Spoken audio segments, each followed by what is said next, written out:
il me revient de vous proposer quelques éléments d'ouverture au sujet de ce matin. Parce qu'en définitive, nous avons choisi de consacrer cette matinée aux principes éthiques, perspectives humanitaires. Il ne faut pas croire que nous innovons, car l'éthique est aussi vieille que le monde. Il suffit de lire Aristote, l'éthique à Nicomaque. Il est le premier qui a tenté dans cet ouvrage de discerner ce qui était juste, ce qui était beau et ce qui était bon. Et cet ouvrage est un ouvrage de base qu'on peut relire d'ailleurs avec intérêt, sans s'attarder à ce qui peut être dépassé. Mais cette idée même d'essayer de discerner le beau, le bon, le juste est essentielle.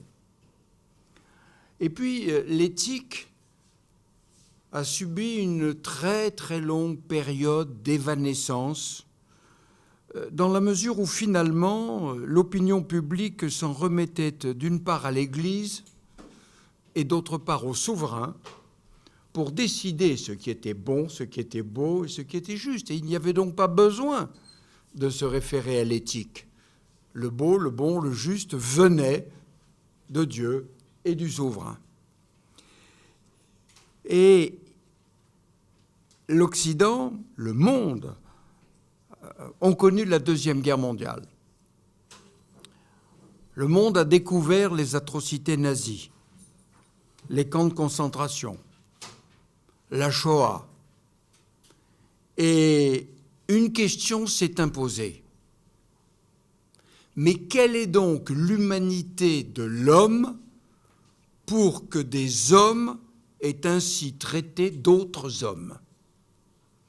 Comment quelqu'un d'humain a-t-il pu faire de telles atrocités, de telles barbaries à d'autres hommes? Et donc la question de qu'est-ce que l'humanité a ressurgi. Et donc la question éthique est revenue d'actualité. Elle s'est imposée d'abord sur un mode théorique, avec le procès de Nuremberg, le code éponyme, code de Nuremberg, et puis la deuxième déclaration universelle des droits de l'homme. Mais on en était encore à la théorie de la dignité, de la liberté, de l'égalité entre les hommes. Sauf qu'il est arrivé un deuxième événement très important, c'est que cette éthique théorique a été très rapidement saisie et mise à l'épreuve par la révolution scientifique et médicale qui est survenue à partir des années 50. Je ne vais pas vous parler de bioéthique, mais je vous rappelle quand même qu'à partir des années 50, transplantation d'organes, assistance médicale à la procréation, analyse génétique, diagnostic prénatal, thérapie génique, fin de vie, expérimentation humaine, tous ces sujets se sont imposés, et la médecine, un peu désorientée devant de tels changements, s'est tournée vers l'éthique pour tenter de trouver des solutions et des réponses aux questions qu'il se posait. Comment peut-on transférer des organes? Dans quelles conditions les prélever? Peut-on concevoir en éprouvette? Peut-on conserver des embryons congelés? Et tout autant de questions. Et puis, après ces progrès plus scientifiques et techniques, sont apparues d'autres exigences dans notre société, à savoir l'exigence d'un égal accès aux soins, l'exigence d'un égal accès aux médicaments, et puis enfin, le droit des malades, qui a fait l'objet d'une législation en France en 2002. Autrement dit, ce que je suis en train de vous dire, c'est que quand on a de nouvelles connaissances, on est confronté de fait à de nouvelles situations, des situations inédites. Si on demandait à nos grands-mères ce qu'il faut faire avec un embryon congelé, elles seraient assez surprises.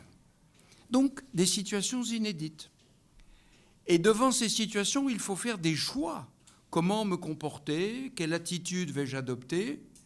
Et faire des choix, de nouveaux choix, ça implique de nouvelles libertés et en conséquence de nouvelles responsabilités.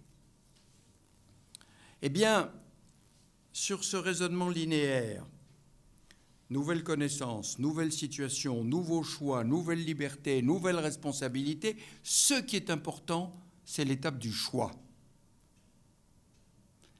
Et le choix, c'est un questionnement. Que vais-je faire? Eh bien, c'est ce questionnement qu'on appelle l'éthique. L'éthique n'est pas une science, comme la géographie, comme le droit, comme l'anatomie. L'éthique, c'est un questionnement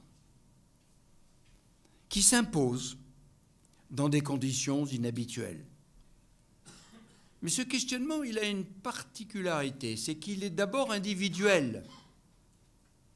Chacun se replie sur lui-même, engage un dialogue avec sa conscience, s'appuie sur ses repères personnels, éducatifs, philosophiques, religieux, et essaie de se forger ce que Max Weber a appelé une éthique de conviction. Moi, voilà ma conviction, voilà le choix que je veux faire. Et on pourrait s'en tenir là, vous connaissez tous la phrase « fais ce que doit, advienne que pourra ». Eh bien, on s'aperçoit très vite que cette éthique de conviction est totalement insuffisante. Parce que bien sûr, je peux mener ma vie avec mes choix, ma conviction. Mais je prends deux exemples médicaux, puisque je parlerai d'humanitaire tout à l'heure dans mon intervention principale. Je prends deux situations. Si, par exemple, je refuse par conviction l'expérience sur l'embryon, je peux éventuellement priver un malade d'un traitement qui pourrait lui être utile et éventuellement le guérir. Et donc, mon choix personnel a des conséquences sur l'autre. La dimension d'altérité apparaît, y compris conséquence de mon choix personnel. Deuxième exemple, si j'accepte la manipulation génétique d'un embryon, certes, je vais le corriger, mais je vais le modifier, lui et sa descendance, c'est-à-dire les générations à venir. Et là, ce qui intervient, c'est la notion de temporalité. Et donc, l'éthique de conviction ne peut pas faire l'économie de ces deux dimensions d'altérité et de temporalité. Et donc, il faut en arriver à une deuxième étape du questionnement qui, lui, est collégial, collectif, qui entre dans la démarche que Habermas, le philosophe, a appelée la délibération éthique. Il faut que tous ensemble, avec nos convictions quelquefois différentes, nous nous organisions pour vivre ensemble. Nous nous organisions pour assurer notre coexistence sociale.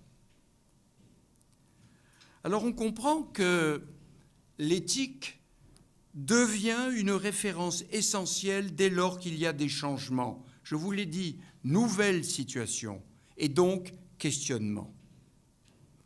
La théorie confrontée à la pratique a permis d'élaborer ce que l'on a appelé la bioéthique ou l'éthique biomédicale, a défini une doctrine avec 4 principes dont nous reparlerons abondamment: l'autonomie, la bienfaisance, la non-malfaisance et la justice.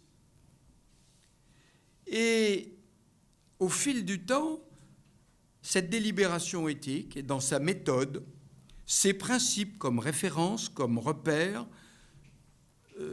ont pris une ampleur beaucoup plus grande que la seule bioéthique. Et on a vu apparaître l'éthique environnementale, l'éthique dans le domaine des nouvelles technologies de l'information et de la communication, et d'autres. Eh bien, ce qui nous réunit aujourd'hui, c'est qu'à mon sens, l'éthique aujourd'hui est nécessaire pour que le champ humanitaire puisse mener à bien les changements et la mutation que l'action humanitaire connaît. Et donc c'est le premier point sur lequel nous allons faire porter notre discussion.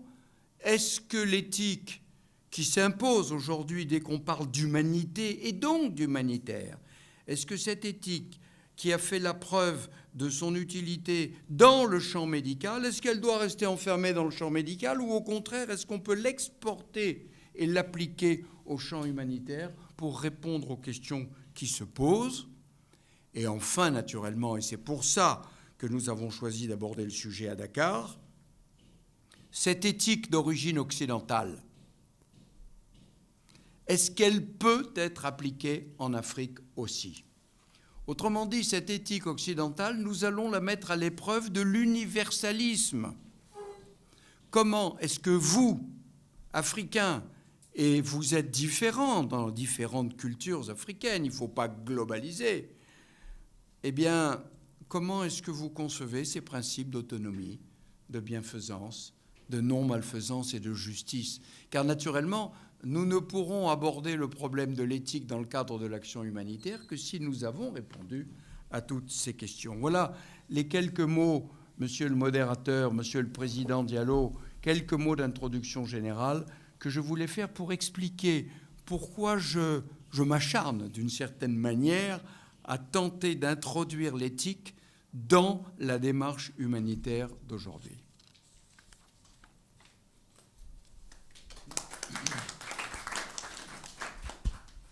Merci, Monsieur le Président Mattei. Je crois que vous avez déjà mis le sujet sur la table et les modérateurs que nous sommes, M. Kassabo et moi-même, auront moins de tâches à introduire le sujet. Mais toutefois, il faut le faire. Je crois que M. Kassabo et moi-même, nous nous sommes entendus. Je vais donc présenter le thème et il lui reviendra, avec bien sûr un peu mon concours, de modérer le reste. Monsieur Mattei l'a dit, le sujet que nous abordons est un sujet profond parce qu'il touche l'essentiel de l'homme. Comment agir sur l'homme? Quelle considération faut-il avoir de, je dirais comme le musulman, de son caractère sacré? Et là, j'emprunterai un peu la religion parce que notre religion dit que ce qu'il y a de sacré chez Dieu, c'est l'âme. Et l'âme, il l'a mis dans le corps de l'homme. Le corps de l'homme étant, donc cette carapace qui accueille cette âme sacrée devient un sujet sacré. C'est pour cela que notre religion attache une importance particulière à l'homme.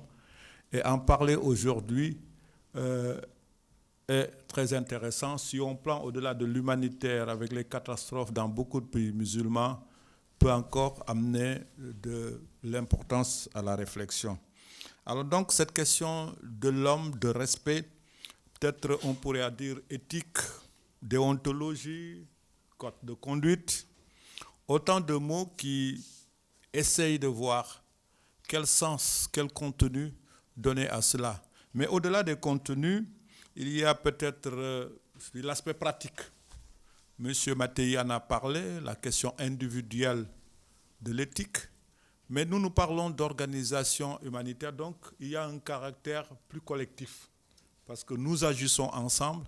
Est-ce que cette responsabilité individuelle, comment pouvons-nous l'assumer en tant qu'ONG? Je crois que c'est un sujet de débat qui reviendra et peut-être qui nous permettra d'approfondir le sujet. En fait, comme l'a dit M. Mattei, pour ne pas être très long et laisser la parole à M. Ly, notre réflexion doit amener des changements de valeurs. Au-delà de cet aspect de respect, de dignité, de justice, voyons au-delà de ces aspects, comment dans notre champ humanitaire, nous pouvons amener beaucoup plus de valeurs dans la considération de l'homme et dans ces aspects d'éthique, de morale, de bon, de mieux. Et comme aime bien le dire M. Jean-François Mattei, les questions de bienfaisance et de malfaisance.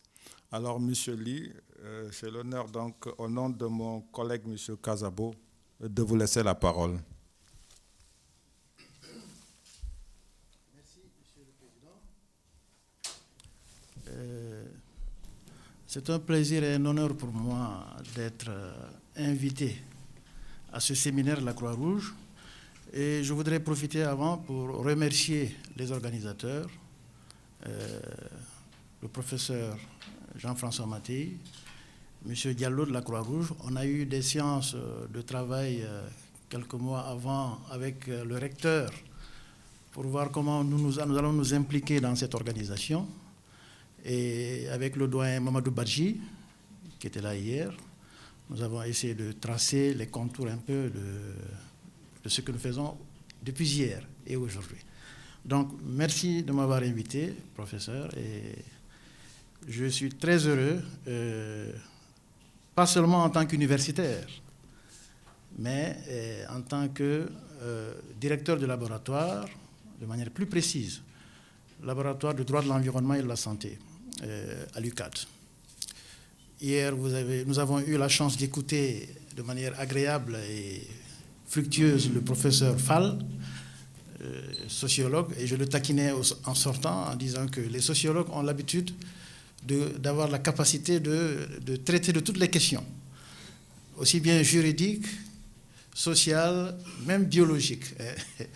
Alors, je n'aurai pas la prétention ce matin, devant les sommités qui sont là, de vous donner suffisamment de clarifications. Alors, on m'avait proposé de faire une intervention sur les expériences de bioéthique. Oui, alors, j'ai réorienté le thème. Peut-être que je vais mettre la clé en PowerPoint. Mon propos sera, Monsieur le Président, de faire quelques réflexions sur les lois. Pourquoi? Je suis très prudent, je reste dans mon domaine. Ce n'est pas parce que je veux... je crains de me lancer de me jeter dans la mare, mais je vais juste faire un aperçu, une présentation des lois, en prenant deux exemples, deux pays, le Sénégal et le Bénin. Bon, c'est très arbitraire le choix. Il y a des lois sur l'éthique et la bioéthique, et je vais donc vous proposer les éléments de réflexion sur l'éthique dans ces deux pays.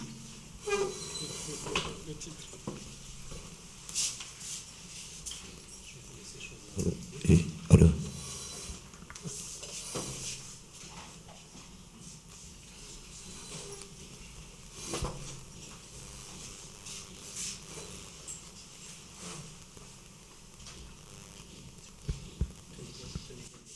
Voilà.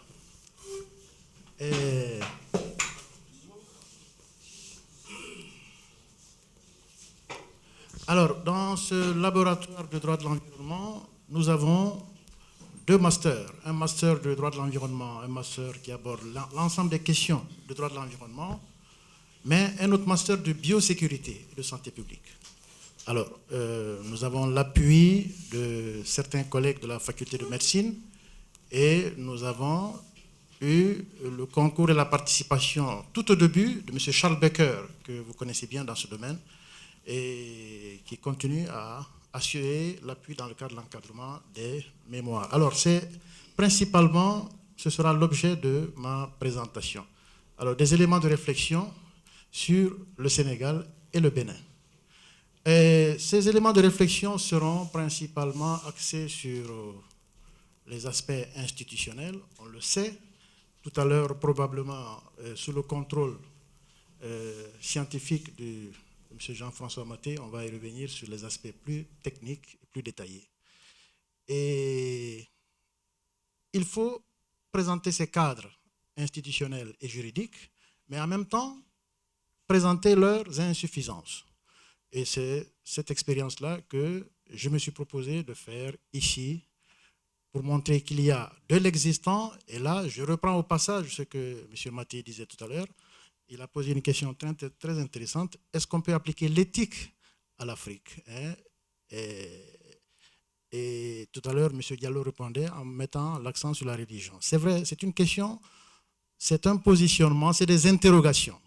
Et l'avantage de ce thème, c'est qu'on peut l'aborder par tous les spécialistes, que vous soyez biologiste, médecin, juriste, économiste, politique, même les députés à l'Assemblée aujourd'hui se prononcent sur ces questions.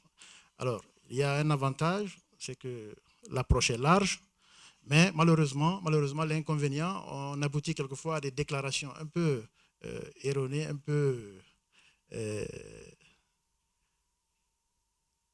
bizarres. Alors, le contexte, je pense qu'on y reviendra également, il y a dans tous les pays, sans mettre l'accent sur l'Afrique, plusieurs recherches qui se font dans le domaine biomédical, et c'est la raison pour laquelle je vais, sans vous lire cette définition, et là je pose la question, est-elle encore applicable? La déclaration adoptée en 2005 qui donne la définition de la bioéthique. Et si vous regardez cette définition, on se rend compte qu'il y a un ensemble de problèmes qui interpellent aussi bien les sciences sociales, les médecins et leurs relations avec la biosphère. Ça veut dire que la question écologique est contenue dans cette définition. Tout à l'heure, on a parlé d'éthique environnementale. Donc, la bioéthique est très vaste.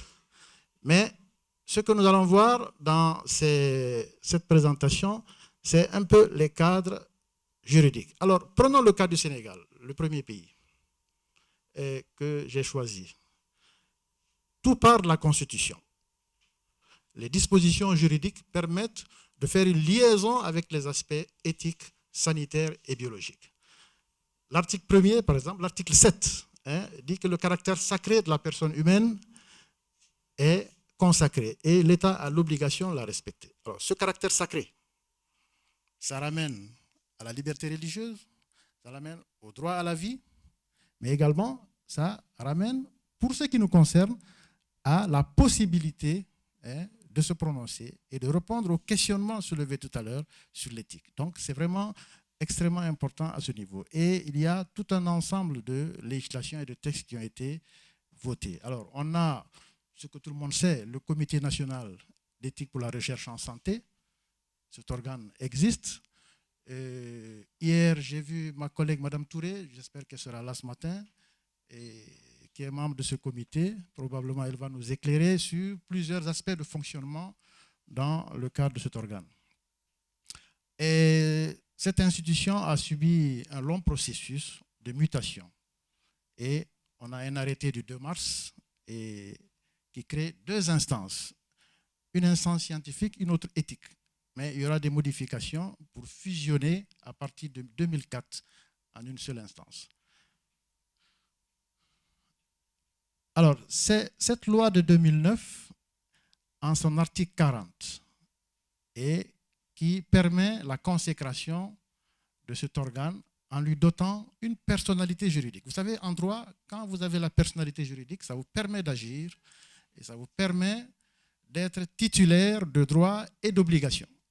Mais attention, on est rattaché au ministère, il y a la tutelle, il y a les contrôles possibles, les contrôles administratifs qui sont possibles par les autorités gouvernementales.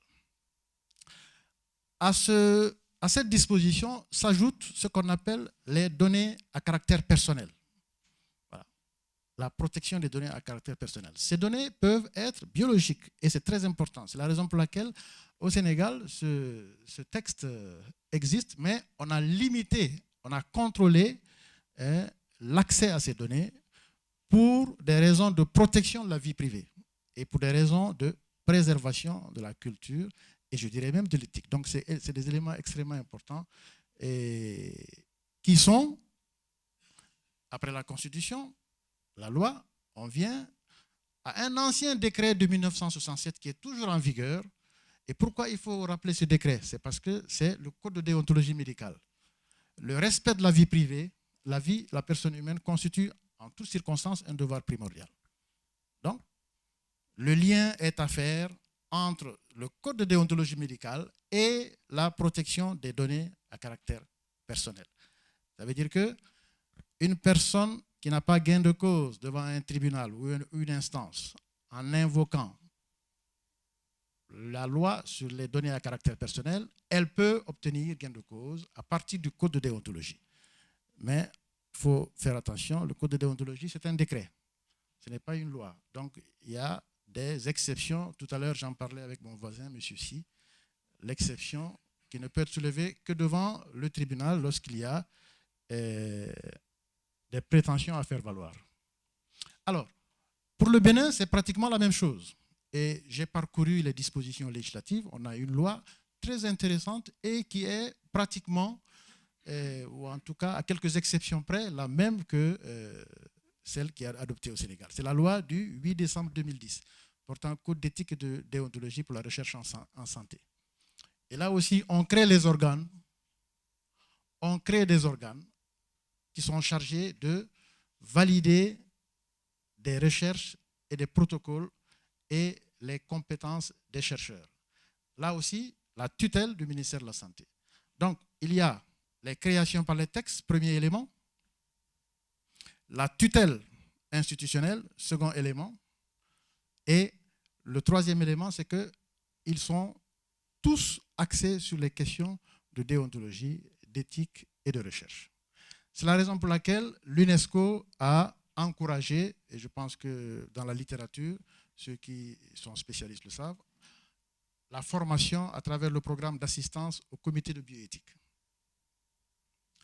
Alors, ce premier point est à compléter par le respect des principes en matière de recherche biomédicale. Parce que quand on fait les recherches, tout à l'heure, le professeur citait quelques principes, et voilà d'autres qui sont là, qui sont très anciens, notamment le premier, le consentement libre et éclairé de la personne.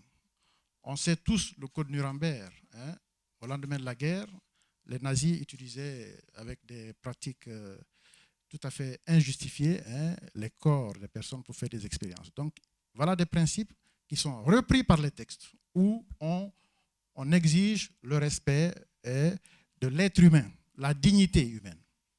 Consentement libre et éclairé de la personne, respect de la dignité, prise en compte de l'égalité, de la justice et de l'équité. Alors, on me demandera comment prendre en compte l'équité dans l'élaboration et la mise en œuvre. Non-discrimination, non-stigmatisation, indisponibilité du corps et nullité de la maternité de substitution. Alors, ça me rappelle un peu, notamment la non-discrimination, le rapprochement avec le sida. Parce que pour le sida également, relation avec les droits de l'homme, il y a l'interdiction de la stigmatisation et le respect de la vie privée et la confidentialité. Et le tout lié avec le secret médical qui s'impose aux médecins. Voilà donc un cadre juridique existant. Alors, il y a plusieurs principes, mais pour aller plus vite, je vais simplement les montrer au tableau sans aller dans le détail. Par exemple, le consentement du donneur, l'interdiction de la publicité, par exemple, concernant les dons et l'utilisation des organes. Il est évident que pour un don d'organe, il faut le principe de gratuité. Quand vous donnez un organe, ce principe doit être respecté. L'anonymat également, la publicité et la sécurité sanitaire, etc. Donc, il y a des sanctions prévues par les textes. Toutes ces sanctions, quand on parcourt les législations des pays, on se rend compte que les dispositions sont pratiquement identiques. Ainsi, il y a des sanctions administratives et des sanctions pénales. Pourquoi la fermeture d'établissement est une sanction administrative? Tout simplement parce que lorsqu'il y a violation de dispositions administratives en vigueur dans le pays, un établissement de santé, que ce soit un hôpital ou une clinique, qui viole ces dispositions, l'administration peut procéder à une fermeture. Mais là, c'est une sanction administrative. Alors, ces sanctions sont sans préjudice des sanctions pénales qui sont prévues dans le code pénal et le code des contraventions.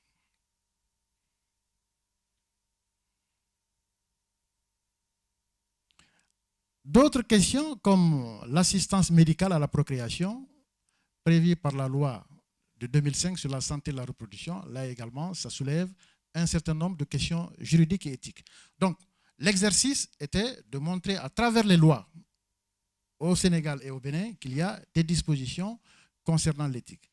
Par exemple, il y a la distinction qu'on fait entre l'insémination avec le sperme du conjoint qui ne soulève pas de problème pratique et l'insémination avec le sperme du donneur qui entraîne une dissociation entre père donneur et père biologique. Alors, si on dit que l'insémination avec le sperme du donneur, quand c'est le mari, ça ne pose pas de problème, mais quand ce n'est pas le mari, il y a vraiment des controverses juridiques. Donc, voilà les problèmes éthiques et l'État est obligé de réglementer. C'est la raison pour laquelle les axes de réglementation sont bien précisés. Le receveur doit être marié, il faut l'accord de son conjoint. Ensuite, l'acte de don du sperme doit être gratuit et anonyme. Enfin, le donneur doit être marié et son conjoint doit y consentir. Voilà ce que figure dans les lois. Alors, les dispositions dans les lois existent, mais est-ce que la pratique est conforme à ce que prévoient les textes? C'est la grosse question. Même chose pour l'insémination post-mortem. Peut-être qu'on va y revenir avec les précisions au plan technique. Le sperme congelé d'une personne morte peut-il être utilisé pour faire un enfant à une femme? Alors, en France, le législateur a refusé ce principe.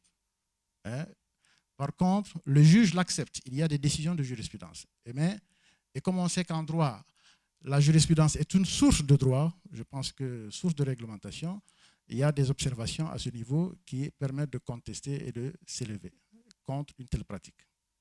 Donc, c'est pour dire que l'analyse comparative peut se faire entre les pays, pas seulement en Occident, mais également en Afrique, dès lors qu'il y a des dispositions législatives contraires, mais possibilité pour le juge d'accepter une telle pratique. N'oublions pas que le juge, il a l'intime conviction. Il peut le faire. Voilà. Qu'il soit un juge civil, administratif ou même un juge constitutionnel, il peut le faire. La situation est la même pour l'interruption volontaire de grossesse, qui est en principe interdite. Et on sait techniquement que c'est seulement pour des motifs thérapeutiques qu'on peut faire une interruption. Pour des raisons thérapeutiques, pour sauver la vie de la femme en grossesse.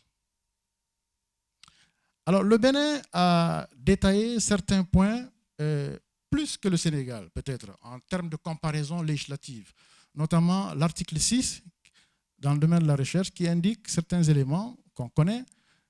Toute recherche impliquant des sujets humains doit être exécutée dans le respect de ces principes-là. Dignité humaine et droits de l'homme, voilà.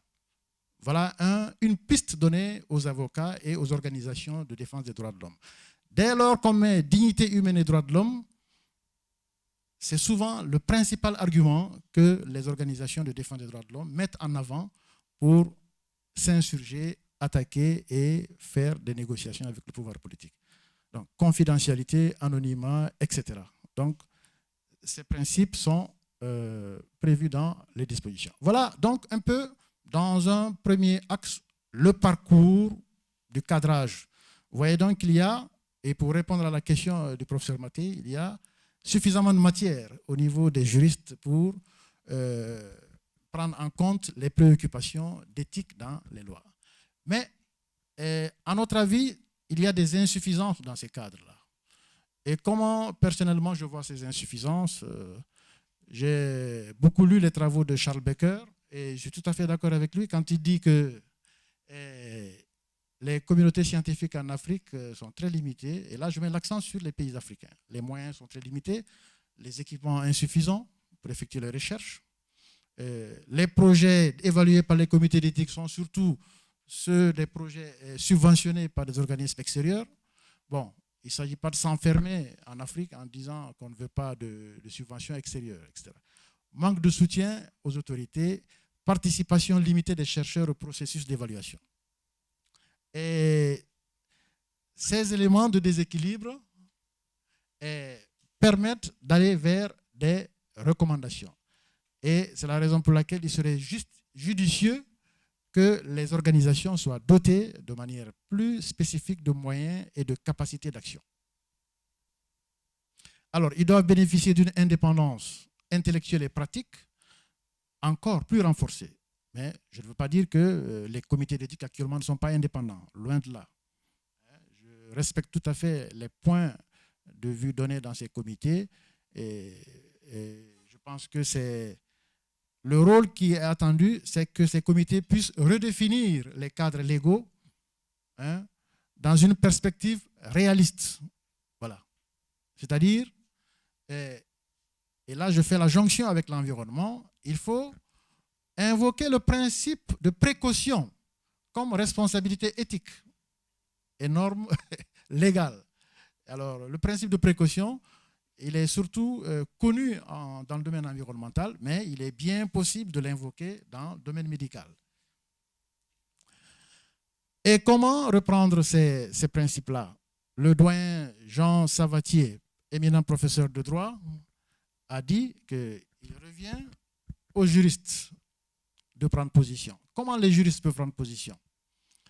C'est tout simplement par l'action dans les canaux habituels, notamment les juristes membres des comités d'éthique ou les juristes membres des organisations des droits de l'homme, pour qu'ils puissent intervenir plus grandement dans le cadre de la protection des droits de l'homme et de l'application des principes d'éthique. Voilà des éléments que j'ai estimé utiles de mettre sur la table, Monsieur le Président, pour échanger au plan juridique et institutionnel. Et ce ne sont là que des points de vue. Et je suis sûr qu'ils ne permettent pas d'apporter des solutions à l'ensemble des questions soulevées, mais je tenais, en tant que juriste, à vous donner ces éléments d'appréciation pour enrichir le débat. Voilà, je vous remercie de votre attention.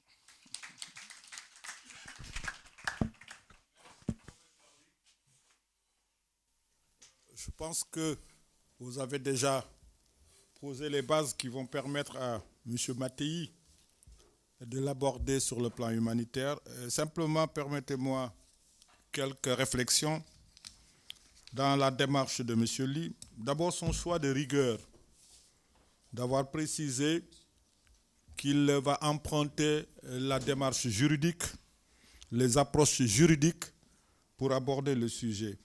C'est ainsi donc, tour à tour et à la fois, il nous a parlé des liens entre la morale, l'éthique et la pratique des institutions à travers les cas du Bénin et du Sénégal. Des mots essentiels reviennent. Un point central, devrais-je, le respect de la dignité humaine. Au-delà de cela, il nous a parlé un tout petit peu des limites des respects de l'éthique. Il nous a parlé du déséquilibre entre la pratique scientifique et la réflexion de l'éthique. Et enfin, il nous a parlé des principes de responsabilité. Sans trop m'attarder sur mes réflexions de synthèse, je vais laisser la parole à M. Jean-François Mattei. Jean-François, vous avez la parole. Merci beaucoup, Président Diallo. Alors, je pense que quelques mots d'ouverture. La preuve administrée que devant un nouveau champ de questionnement, l'éthique aide à trouver les réponses, naturellement en s'appuyant sur le droit pour ce qui est de l'organisation de notre vie commune. Et je voudrais maintenant rentrer dans le champ de l'éthique et de l'humanitaire. J'ai toujours été frappé par la similitude des situations qui sont rencontrées dans le champ médical et dans le champ humanitaire. Dans les deux cas, ce qui les caractérise, c'est l'asymétrie de la relation entre le soignant et le soigné, comme entre l'humanitaire et la victime. En médecine, le médecin se tient debout au lit du malade, sachant, décidant, et le malade, lui, est couché, ignorant et souffrant. Asymétrie de relation. Eh bien, dans l'action humanitaire, la situation est la même. L'acteur humanitaire, sachant, décidant, possédant les moyens, se trouve face à la victime, subissant et impuissante. Et ce qui est frappant, c'est que dans cette asymétrie, c'est toujours l'assistance qui domine. Or, l'assistance induit la dépendance. Pour la victime, il s'agit de survie, c'est-à-dire d'une vie élémentaire, sans liberté de choix et sans responsabilité de soi. Le philosophe Emmanuel Lévinas a parfaitement décrit cette rencontre entre les deux visages, celui qui souffre et celui qui soigne. Eh bien, dans cette rencontre, Lévinas souligne que c'est le visage de celui qui souffre, qui convoque, qui met en route celui qui vient aider en se mettant au service du premier. J'évoquais tout à l'heure la loi sur le droit des malades et vous allez voir comme, sans exagération, je pourrais dire que les humanitaires sont à leur façon des soignants, puisqu'ils sont au service de ceux qui souffrent pour d'autres raisons que la maladie aussi, mais pas que la maladie. Nous avons en France voté en mars 2002 la loi sur le droit des malades. Elle a placé le malade au centre de toutes les actions qui le concernent. Et ce malade a désormais le droit à toutes les informations qui l'intéressent. Il peut apporter et il doit apporter son consentement libre et éclairé et faire prévaloir son choix dans les orientations thérapeutiques qui lui sont proposées. Et de fait, le résultat, c'est que le malade devient l'acteur principal du combat contre sa maladie. Eh bien, il me semble que de la même façon, dans le champ humanitaire, le bénéficiaire doit être placé au centre de toutes les actions qui le concernent. Cette évidence éthique est d'autant plus importante que l'humanitaire traverse cette profonde période de mutation que j'évoquais. Alors certes, toute période de remise en question est difficile, mais à l'occasion de mes 2 mandats de président de la Croix-Rouge française, de mes 2 mandats au conseil de direction de la Fédération Croix-Rouge et Croissant-Rouge, il m'est apparu comme une évidence absolue que la réflexion éthique devait s'imposer comme le guide moderne de l'aide humanitaire dans cette période de transition. Oui, l'humanitaire a besoin d'éthique. Et hier, Ben Sislaghi, sans citer le mot d'éthique, l'a très bien démontré. Quand je dis que l'éthique s'impose, je suis présomptueux. Je devrais dire que l'éthique devrait s'imposer, car des réticences se manifestent ici ou là, comme d'ailleurs chaque fois qu'un concept nouveau apparaît. Et ces réticences ne sont pas étonnantes. Je ne sais pas comment les soignants sénégalais ou béninois ont réagi, mais je peux vous dire qu'en France, ça a été une levée de bouclier. Les soignants disant « mais avec l'éthique, on ne pourra plus soigner, les chercheurs, on ne pourra plus chercher, les juristes, on ne pourra plus juger ». Et puis, peu à peu, devant l'évidence, les soignants ont été convaincus. Ils ont accompagné cette législation dont ils se félicitent aujourd'hui. En outre, je dois vous dire, mais c'est bien normal, que l'éthique n'est pas appréhendée pour ce qu'elle est. Lorsque je me suis penché sur ce sujet, je suis évidemment allé sur Medline, sur Google, et j'ai cliqué « éthique humanitaire ». Et j'ai vu des listes d'articles et de livres dégringoler, si vous me passez l'expression.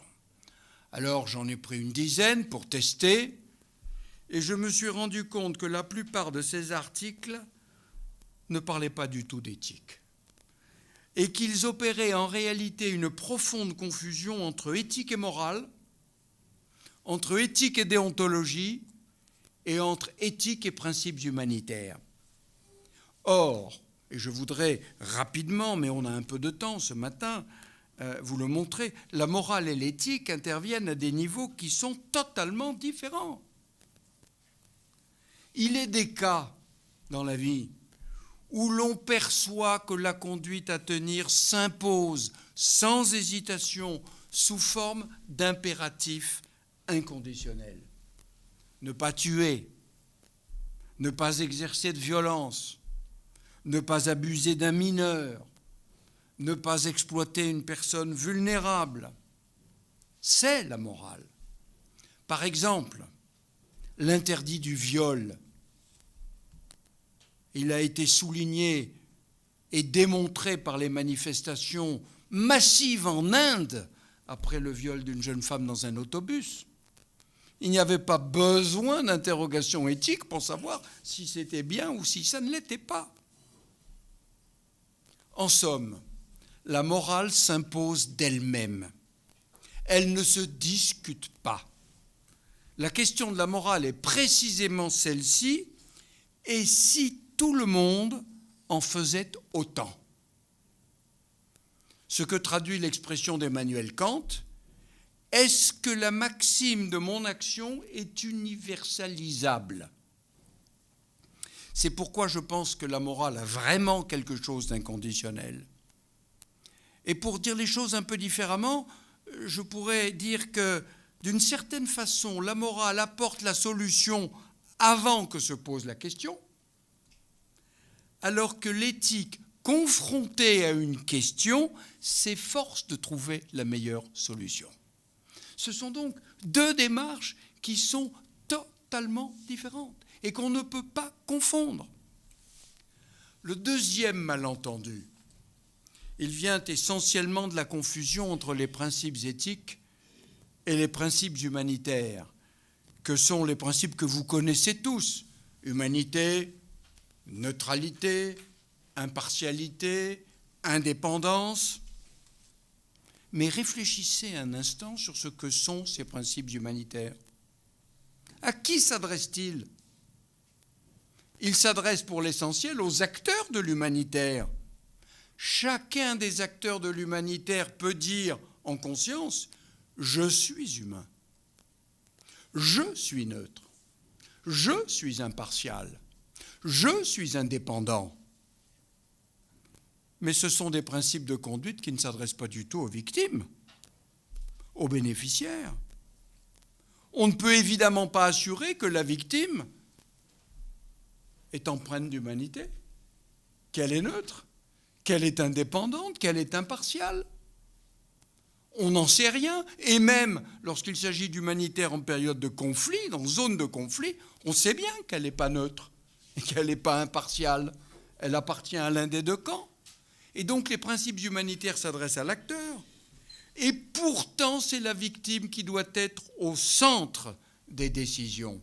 Et donc, on ne peut pas se passer d'une autre référence, de telle sorte que l'on pénètre véritablement dans le champ de l'éthique lorsque notre jugement de valeur n'est pas assuré.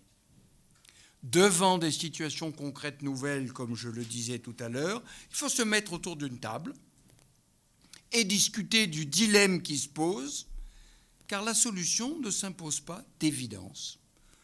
Et sauf à laisser la place à l'improvisation, à un aimable happening, eh bien, l'éthique, la délibération éthique collégiale, elle doit se structurer au moyen de principes éthiques qui vont permettre de discerner l'attitude raisonnable.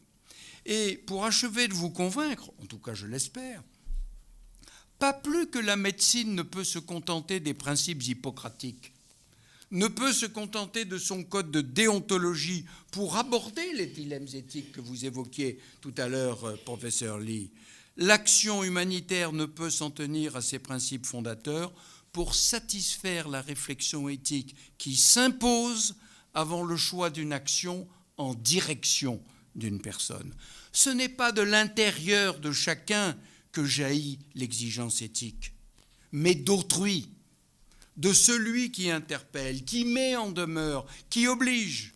C'est l'autre qui me ramène nécessairement à ma responsabilité éthique. Autrement dit, il y a relation éthique quand l'autre n'est pas un moyen, ni un outil, ni un faire-valoir, mais quand il est une fin en soi et qu'on lui reconnaît la capacité de décider de son propre destin. Pour toutes ces raisons, me semble-t-il, le champ de l'humanitaire ne peut échapper au questionnement éthique.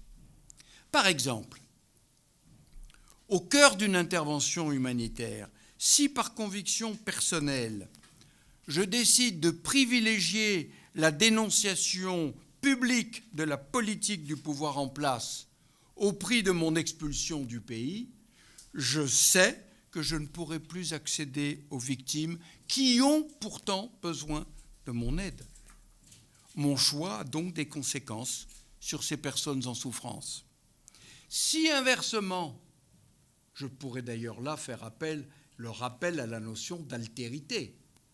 Si inversement, je décide de ne pas dénoncer les orientations politiques pour privilégier l'accès aux victimes, je prends alors le risque de légitimer le pouvoir en place et donc de compromettre le futur des générations à venir. Et là, j'en viens à la notion de temporalité. Vous voyez, la simple intuition dans des cas pareils peut rendre d'éminents services. Mais les arguments rationnels viennent souvent à manquer pour rendre compte de la décision finale. Ce qui fait que dans la quête du discernement entre le bien et le mal, entre le possible et le souhaitable, au regard des victimes, s'entend, l'action humanitaire a grand besoin d'éthique. Et je voudrais tenter de vous le démontrer maintenant de manière plus pratique en me penchant sur les différents principes éthiques dans le domaine de l'humanitaire. Parce que de la théorie à la pratique, il faut franchir un pas supplémentaire, passer à l'acte. Et l'éthique exige ces principes généraux. Et vous les retrouvez dans la littérature internationale. Quels que soient les usages, les coutumes des pays, les croyances philosophiques ou religieuses des uns ou des autres, on trouve toujours les références à l'autonomie, la bienfaisance, la non-malfaisance et la justice. En quelque sorte, ce sont 4 invariants éthiques qui jouent un rôle de guide pour éviter que la discussion ne se fourvoie. Alors le principe d'autonomie. Le principe d'autonomie, il oblige à prendre en considération la capacité du bénéficiaire à participer, c'est le moins qu'on puisse dire, au processus décisionnel le concernant. Le postulat de la liberté du sujet est le seul garde-fou contre toutes les dérives du paternalisme, je serais tenté de dire du néocolonialisme. Le principe d'autonomie qui affirme la liberté de la personne de décider pour elle-même s'impose donc en premier. Encore faut-il s'assurer que le seul consentement du bénéficiaire est insuffisant. Il ne peut pas se borner à acquiescer ou à refuser une proposition venue d'ailleurs. Il doit être lui-même à l'origine de la démarche humanitaire le concernant et décider de son opportunité en fonction de sa situation. Et donc, le principe d'autonomie, il suppose que les populations éventuellement bénéficiaires de l'aide soient totalement informées des conditions et du contenu de l'aide, tant il est vrai qu'il n'est de consentement que libre et éclairé. Non seulement aucune forme de coercition ne peut être envisagée, mais le consentement doit encore déboucher sur une adhésion pleine, suivie d'un engagement participatif, qui est le seul garant d'une réelle appropriation. À cet égard, d'ailleurs, je pense qu'on serait bien inspiré de ne plus parler de bénéficiaires, mais de partenaires. D'autant que l'objectif consiste à s'éloigner de la simple assistance pour aller vers l'autonomie. En ce sens, le respect de l'autonomie est une condition indispensable car il est fondé sur la reconnaissance de la dignité de chacun. C'est ce que vous expliquiez. Chacun est libre, responsable de ses propres choix et bien traiter une personne, c'est la considérer comme autonome. Cette règle, qui semble désormais acquise par le plus grand nombre, est pourtant loin d'être rentrée dans la pratique. Bien que l'éthique du développement humain existe depuis quelques années, notamment depuis 2004, cette notion s'est bien ancrée petit à petit, il faut voir dans l'absence actuelle du respect de ce principe d'autonomie cette séparation ancienne entre l'humanitaire compris comme l'urgence et le développement. J'avais proposé, après le tsunami, dès 2005 dans un ouvrage, de rapprocher urgence et développement sous le terme d'action humanitaire durable. Je ne suis pas intervenu hier après-midi parce que le temps était compté, on avait déjà largement débordé, mais je veux dire que l'action humanitaire a nécessairement pour but final de conduire les personnes à l'autonomie. Alors, s'agissant d'action humanitaire, le principe d'autonomie que je suis en train de décrire devant vous, il rejoint évidemment la volonté de la souveraineté nationale qui est exprimée par les États. Mais cette autonomie, elle va bien au-delà. Elle répond également à la volonté d'autonomie des organisations humanitaires locales, des communautés villageoises et même des personnes. C'est ce que l'on a pu appeler la souveraineté individuelle. Ainsi, je prends un exemple, installer des latrines dans un village reculé n'a de sens que si les villageois comprennent leur utilité, en acceptent l'usage, se l'approprient et en assurent l'entretien au long cours. Et sur le même modèle, dans un programme de production, potabilisation et distribution de l'eau, l'action n'a de sens que si elle répond à une demande exprimant un besoin, si les villageois participent à la réalisation, puis à la gestion du projet dans la durée, et si le projet s'inscrit dans des schémas sociaux. J'ai assisté à différentes reprises, notamment à des séances assez remarquables de pédagogie sous la paillote, joignant le dessin à la parole pour expliquer la réalité du péril fécal, les diarrhées, les risques de déshydratation. Eh bien, je vais vous dire, si les mamans sont convaincues qu'il ne faut consommer que de l'eau potable, la partie est gagnée. Elles feront à leur tour entendre raison aux hommes réticents. Elles prendront en charge l'affaire si nécessaire. Encore un exemple d'autonomie assez exemplaire, c'est ce que l'on a appelé le cash for work, c'est-à-dire gagner de l'argent en échange de travail. Mais dans le processus de décision, on l'a bien vu ça en Haïti, c'est le groupe, la communauté du quartier qui donne son aval sur la nature du travail qui est entrepris, et il y a un comité de quartier qui va lui distribuer les tâches de façon à veiller à ce que chacun soit impliqué dans le revenu qui peut être gagné grâce à son travail.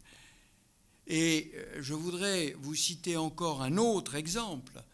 C'est une des réussites de la Croix-Rouge dans ce domaine, c'est celui de la création des centres de traitement ambulatoire de lutte contre le sida, ce qu'on a appelé à la Croix-Rouge les CTA. On en a parlé hier après-midi, mais ces CTA qui sont des unités de traitement ambulatoire et qui comportent à la fois les préoccupations d'amont, prévention, éducation à la santé grâce aux bénévoles de la Croix-Rouge, et en aval, la lutte contre l'exclusion, eh bien, ces CTA ont été petit à petit animés par des équipes locales, et il y a quelques années, j'ai pu ainsi remettre le CTA de Dakar à l'hôpital de Dakar. Il y a donc, là on voit bien l'autonomie qui est ainsi gagnée et aboutie.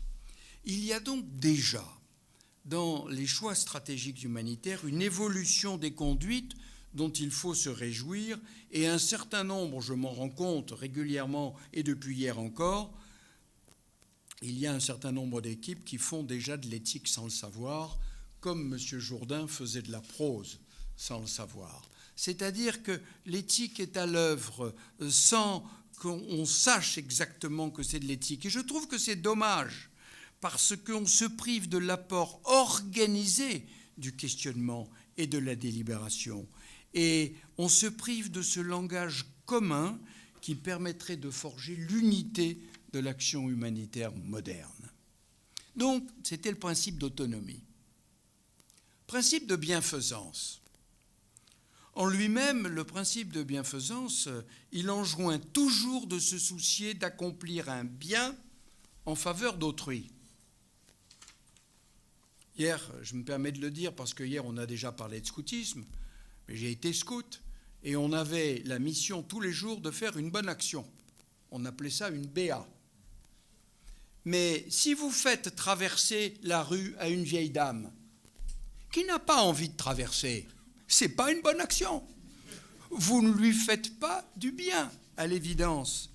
Il faut évidemment que l'autre à qui vous voulez faire du bien reconnaisse ce bien en tant que tel pour lui.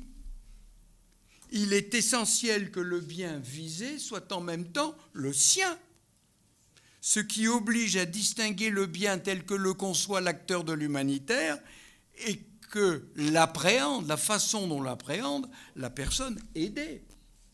Alors il y a plusieurs éléments qui entrent en jeu. Il y a la légitimité du bien reconnu par les bénéficiaires.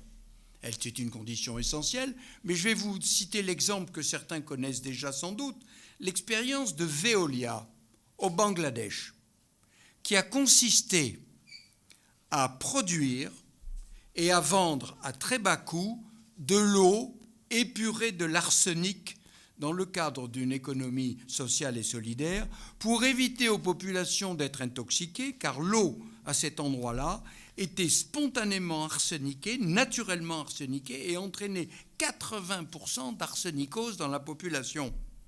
Eh bien, imaginez-vous que ce qu'a proposé Veolia a rencontré des résistances dans la population. Mauvaise acceptation, refus. Le malentendu venait du fait que comme cette eau était payante, elle était comprise comme un médicament et donc comportait un risque d'exclusion sociale analogue à l'exclusion initiale des malades atteints de sida. Il a fallu une mission d'anthropologues qui viennent pour mettre en exergue les raisons du rejet, ce qui a permis ensuite d'obtenir d'excellents résultats. Et l'enseignement est simple de cette expérience. Les bénéficiaires doivent reconnaître et accepter le bien comme un réel bien pour eux, ce qui peut imposer un long et patient travail de pédagogie empreint de toute la psychologie nécessaire. Toujours à propos de légitimité, je cite un autre exemple que j'ai moi-même vécu à différentes reprises. Il peut arriver en Europe, en France, que lors du renouvellement d'appareils médico-techniques, un établissement hospitalier de France, par exemple, décide de l'envoi de cet équipement, un respirateur artificiel, un échographe, un électrocardiographe, une pompe d'alimentation, soit envoyé comme aide humanitaire. Et naturellement, l'hôpital qui fait ça en France s'en prévaut, on a une action humanitaire, etc. Eh bien, personne qui envoie ces produits ne se soucie de savoir comment ils vont être utilisés. Je peux vous dire que j'ai observé dans de nombreux hôpitaux ruraux africains des remises dans lesquelles étaient entassés ces appareils médicaux techniques. Et le directeur embarrassé me disant « On a reçu ça, mais vous savez, on n'a pas de maintenance, on n'a pas les pièces détachées, et quelquefois même on n'a pas l'électricité. » Je veux dire par là qu'on a donné dans un esprit de bienfaisance, mais d'une manière totalement inadaptée.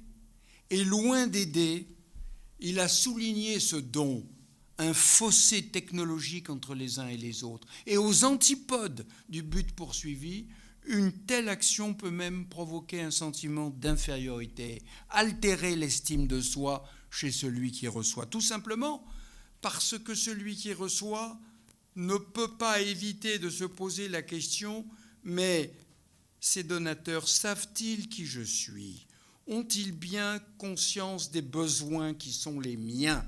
Ils ne se sont même pas interrogés. J'ai vu, après le tsunami en Indonésie, des containers arriver à Sumatra pleins de lainage.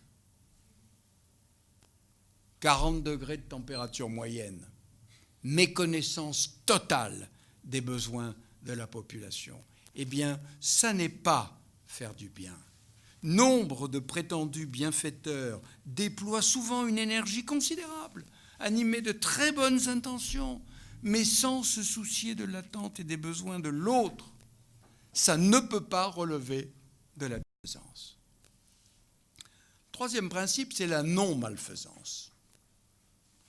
Lorsque la situation d'une personne aidée ne permet pas de donner à son bien, dont je viens de parler, un contenu déterminable, le principe de bienfaisance fait alors place à sa forme négative, le principe de non-malfaisance. Il est directement issu de la médecine, le primum non nocere. J'ai un malade qui a de la fièvre, je ne sais pas ce qu'il a, je pourrais lui donner des antibiotiques, mais ça pourrait lui donner une allergie. Et donc, je vais m'abstenir dans un premier temps. D'abord, ne pas nuire. Et autrement dit, ce principe de non-malfaisance, il concentre l'esprit de l'humanitaire sur les risques et il lui dicte l'obligation de ne pas exposer le bénéficiaire au danger de subir un mal qui ne serait pas la contrepartie du rétablissement d'une situation. Alors je prends un exemple. Au début de l'épidémie du sida, certains ont entrepris de créer des centres de dépistage anonymes et gratuits. Ça part d'une bonne intention. Mais quand vous annoncez à quelqu'un qu'il est séropositif, vous entraînez une souffrance morale considérable, et si vous n'avez rien à lui proposer, cette souffrance n'est pas justifiée. Et donc, on s'aperçoit qu'il est indispensable, alors pour ne pas nuire, de proposer une prise en charge globale. Je le disais tout à l'heure à propos des CTA, assurer le fait qu'il peut y avoir une prise en charge médicale, qu'il va y avoir un suivi nutritionnel, qu'il va y avoir un soutien psychologique, qu'on va veiller à la non-exclusion de la personne de retour dans son quartier ou dans sa famille. Ça ne sert à rien de guérir quelqu'un si c'est pour guérir quelqu'un qui est désormais exclu de la société. Et donc, en ce sens, le programme d'un seul dépistage est malfaisant. C'est une prise en charge globale de la personne qui s'impose. Alors je vais vous donner un autre exemple. La souffrance d'une personne dans un camp de personnes réfugiées ou déplacées. Mais les conditions de vie sont abominables dans les camps. La promiscuité, le bruit, le déracinement, la dépendance totale. Eh bien, ces conditions ne peuvent être acceptées que s'il y a l'assurance en contrepartie d'avoir de la nourriture, d'avoir de l'eau potable, d'avoir des soins de santé, d'avoir la sécurité garantie. Cela permet de contrebalancer la malfaisance des conditions de vie à l'intérieur d'un camp. Enfin, dernier exemple que j'ai rajouté dans mon propos parce qu'on en a parlé hier, on a souvent des organisations humanitaires qui déposent un programme et qui ont un financement pour 2 ans. Ils arrivent, ils mettent en route leur programme, ils améliorent la condition de vie des gens, et puis au bout des 2 ans, ils n'ont plus d'argent, ils s'en vont. Et les gens retombent dans les conditions antérieures. Eh bien, c'est malfaisant, parce qu'on leur a fait miroiter ce qui était possible, et on le leur enlève. Et donc, je pense que ça, c'est de la malfaisance. Et je veux dire par là qu'il faut évidemment s'assurer de la pérennité du programme que l'on envisage, que l'on entreprend.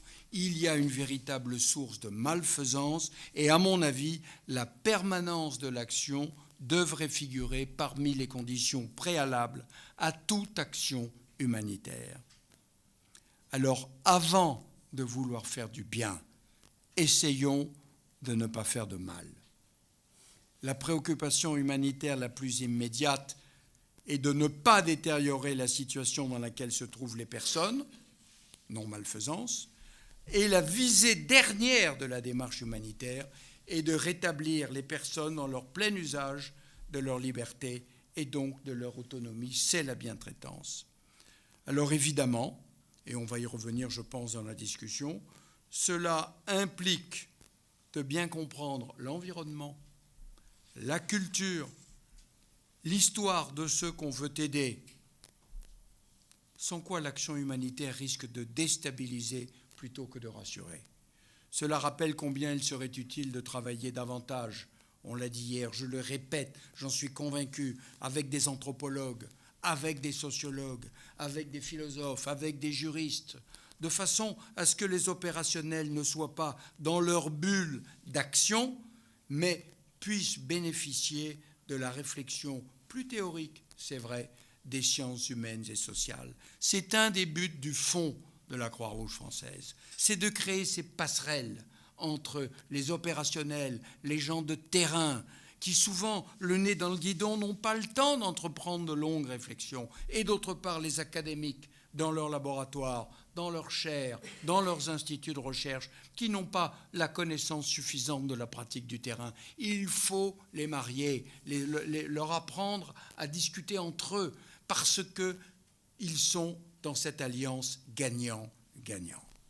Reste le quatrième principe, le principe de la justice. Dans la formalisation éthique de la décision, le quatrième principe, qui est le principe de justice, il a toute sa place car il constitue le soubassement éthique de la décision humanitaire.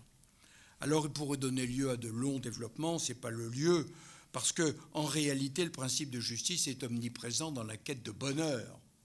Et donc vous voyez où ça pourrait nous entraîner. Je voudrais m'en tenir à la définition du principe de la justice définie par John Rawls, qui fait appel aux propositions de Kant, également au contrat social, et qui en fait définit ce qu'est la justice distributive, qui est envisagée en tant qu'intervention équitable pour tous.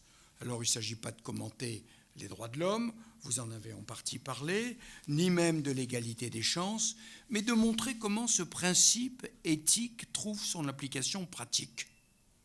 Alors, je vais vous donner un exemple caractéristique, à nouveau, celui des camps de personnes réfugiées. Je l'ai découvert moi-même, et si vous saviez, comme ces 8 années de présidence à la Croix-Rouge, et d'aller sur tous les terrains de souffrance, de catastrophe, m'a permis de progresser personnellement et de voir cette évidence se manifester. À l'est du Tchad, la Croix-Rouge française gérait 2 camps de personnes réfugiées venant du Darfour. 49 000 personnes en tout. Et moi, je me félicitais de les voir là. On m'a fait visiter le camp. Ils avaient chacun leur abri, leur enclos, la distribution de nourriture, l'eau potable, le centre de santé, quelques lits d'hospitalisation, même des écoles, des endroits où les femmes étaient occupées dans la journée. Et puis, j'étais pas là depuis 2 jours que les responsables des villages environnants sont venus me voir. Ils ont demandé à me parler. Ils m'ont dit, mais Monsieur le Président, nous, ces gens réfugiés, on comprend leur souffrance, on les accueille. C'est pas facile pour nous, parce que du bois pour le feu, on n'en a pas beaucoup, mais bon, on partage. Du pâturage pour nos bêtes, on n'en a pas beaucoup, mais bon, on partage. Mais enfin, eux, ils ont de l'eau, ils ont de la nourriture, ils ont des soins, et nous, on n'a rien de tout cela. Est-ce que vous trouvez juste et normal que dans ce camp, à 50 mètres de chez nous, ces gens soient mieux traités que nous? Et ils ajoutaient, c'est injuste. Et tout d'un coup, ça aveugle cette notion, parce qu'on ne pensait pas à cela. Eh bien, j'estime que, naturellement, maintenant, ça s'est généralisé, et quand on installe un camp, on englobe les villages environnants. Mais ça n'était pas initialement le cas. Et autrement dit, on a progressé dans la découverte de l'éthique, je le redis, sans savoir que c'était l'éthique. Vous le voyez, on ne peut pas faire le bien aux gens sans référence à la justice. Alors, j'en viens à ma conclusion, Monsieur le Président. Il reste une question essentielle que j'ai déjà évoquée tout à l'heure. Dans quelle mesure cette éthique d'origine occidentale peut s'appliquer ailleurs ? En Afrique, en Asie. Quel sens revêt-elle auprès des bénéficiaires? Les principes d'autonomie, bienfaisance, non-malfaisance et justice ont-ils une portée universalisable? Peut-on parler d'une éthique universelle comme guide pour l'action humanitaire. Comment articuler l'universel et le particulier? Quelles sont les spécificités de chaque pays? Alors je prends un exemple. Avec Virginie Troy, nous sommes venus il y a quelques mois pour préparer ce séminaire et dans le laboratoire du professeur Fall, on a évoqué un peu ces sujets. Et il m'a dit, mais autonomie, c'est un mot qui n'existe pas en wolof. Et alors du coup, j'étais tellement étonné qu'il s'est renseigné, il a téléphoné. Le mot d'autonomie en tant que tel n'existerait pas en wolof. Il serait décliné, comme par exemple autonomie financière. Alors là, il y a un mot. Autonomie de telle ou telle situation, il y a un mot. Mais un sens général, il semblerait qu'il n'y en ait pas. Et donc, c'est un peu difficile de s'entendre sur des mots si les mots n'existent pas. Ou alors, comment est-ce que nous pouvons nous entendre? Et ma toute dernière conclusion, c'est de vous dire que malgré tout, et malgré les difficultés sémantiques et linguistiques, ces 4 principes éthiques dont j'ai parlé ont une portée générale. Et de telle sorte, à mon avis, que par analogie à l'impératif catégorique de la morale selon Kant, je propose de synthétiser les principes éthiques dans une formule qui, à mon sens, résume ce que j'appelle l'impératif catégorique de l'éthique humanitaire. Et voilà comment je le formule, cet impératif. Fais en sorte que dans ton action au service d'autrui, tu respectes son autonomie afin de lui procurer un bien qu'il considère comme tel, sans risquer de lui faire un mal, ni d'attenter à l'égale dignité des personnes. Je vous remercie.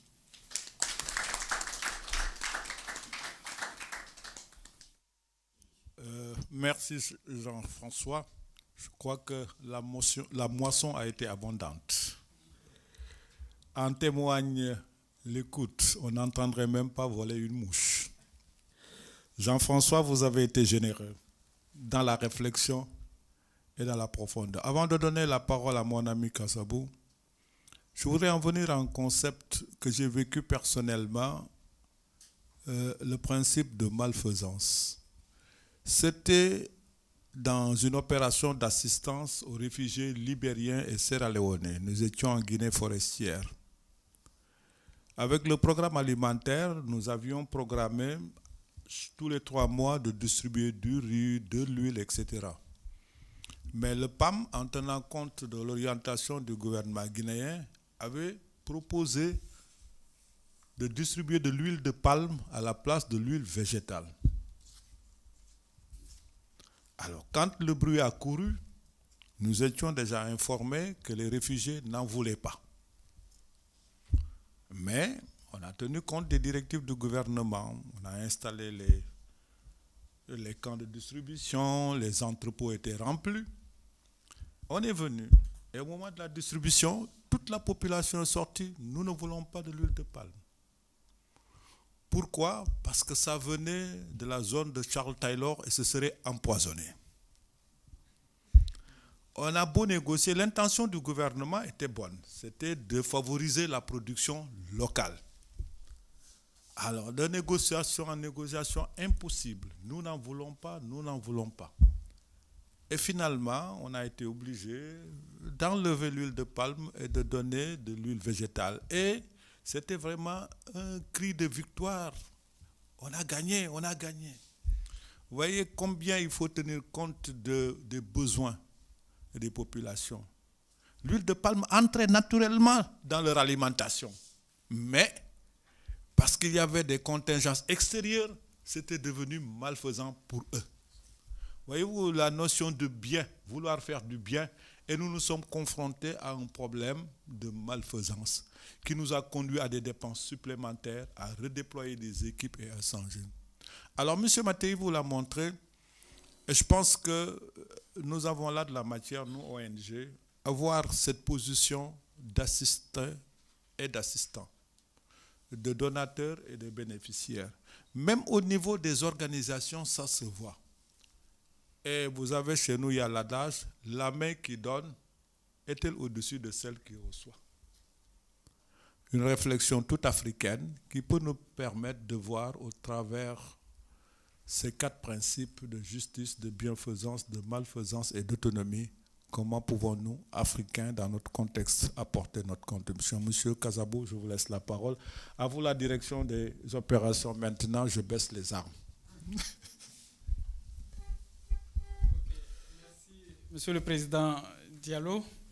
Alors, je pense que vous avez très bien ramassé donc, les interventions donc, de nos éminents donc, communicateurs. Donc, et je pense qu'aujourd'hui, l'heure est beaucoup plus au débat, à la prise donc, des opinions, que plutôt à une monopolisation donc, de la parole par les modérateurs. Mais bien avant de passer la parole à l'assistance, je voudrais, bien évidemment, avec votre autorisation, présenter nos 2 communicateurs, parce qu'on n'a pas pu le faire avant le début donc, de cette table ronde. Alors, je commencerai donc par M.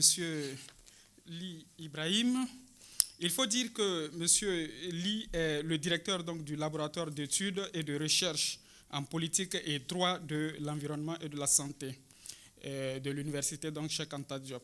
Il est aussi professeur de droit et chercheur à la faculté donc, de droit de l'UCAD. Et il a eu donc à travailler sur la protection de l'environnement et aussi sur les questions donc de santé. Vous l'avez bien évidemment donc perçu dans son intervention.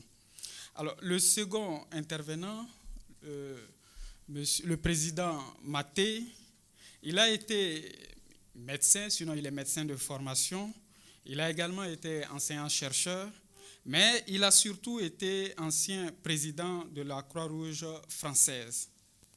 Il a également été membre de la Fédération internationale de la Croix-Rouge et du Croissant Rouge et il a été président de la Croix-Rouge pendant 9 ans et il est aujourd'hui le président du Fonds de la Croix-Rouge française. Monsieur Mattei, merci donc pour votre intervention.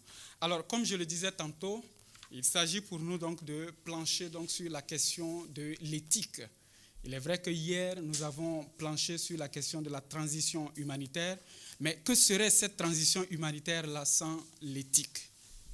Alors, c'est cette problématique-là donc qui se pose à nous ce matin, et comme je l'avais annoncé tantôt, il ne s'agit pas pour nous donc de faire une deuxième communication, mais plutôt de prendre le point de vue donc des uns et des autres, et enfin donc d'enrichir ce concept-là, et voir surtout comment on peut transposer ce concept-là dans l'humanitaire, mais surtout sur le continent donc africain. Parce que c'est un concept qui a déjà fait ses pas en médecine.